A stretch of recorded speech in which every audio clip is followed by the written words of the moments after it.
So I chose to do a presentation on traditions and why they're important. So when most people think of traditions, they probably think of something that their family makes them do every year. And if you're anything like me, you probably find it pretty boring. I know I did. But as I learned more about the traditions that my family does every year, I began to appreciate the importance of them a lot more. They're an extremely important and helpful way to not just build bonds with your family through spending time with them, but also your communities and also getting in touch with your history as well. You can learn a lot more about your culture and have a better connection with those people who came before you. So, you just click the list. So the first part it can build is family bonds. They can help you build a lot of really good bonds with your family. So for my family, our yearly tradition is we all just gather together in like our grandparents' house, our house. It's usually a different house each time, but we get together and make tamales. And overall, it's a pretty time-consuming and boring process. Like it's just spreading like masa on a corn husk and then putting meat in it for a couple hundred times. And most of the time, you can just spend it talking to people. There's not really much else to do. So you get to know your family members a lot better while you're making them. Because of this, I actually have a much closer relationship with the family members who I don't really see that much because I caught up with them a lot when making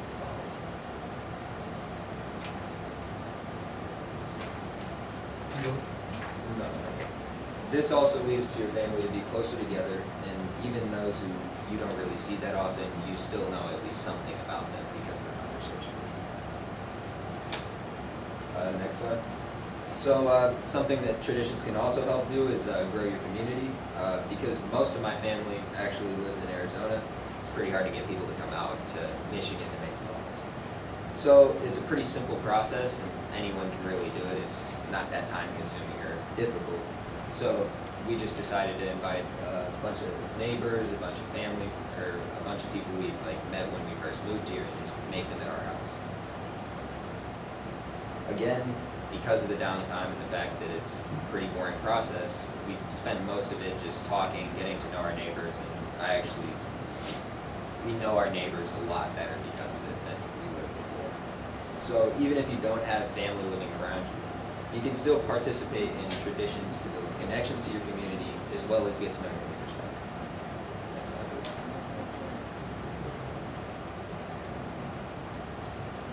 So the last thing that you can do is help you connect with your heritage.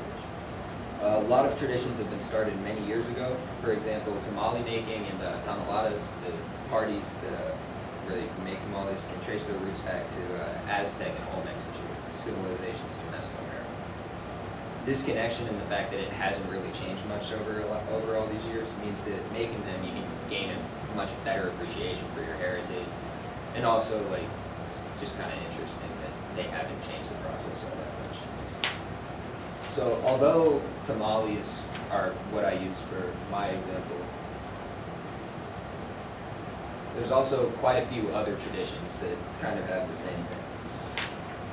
And they can trace their roots back a lot farther than you might think. So who here's carving pumpkin?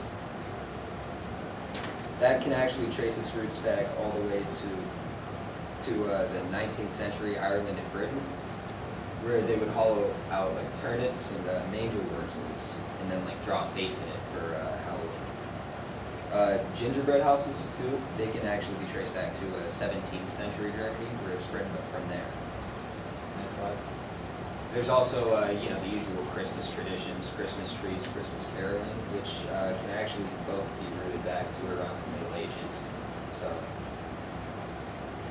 yeah.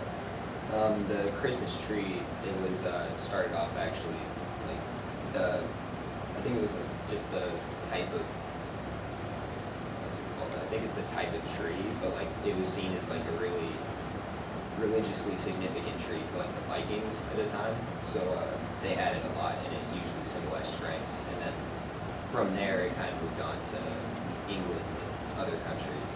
And now you have a Christmas tree. So at the end of the day, traditions are an extremely important way to build your connections to other people, and they're also extremely easy to start with.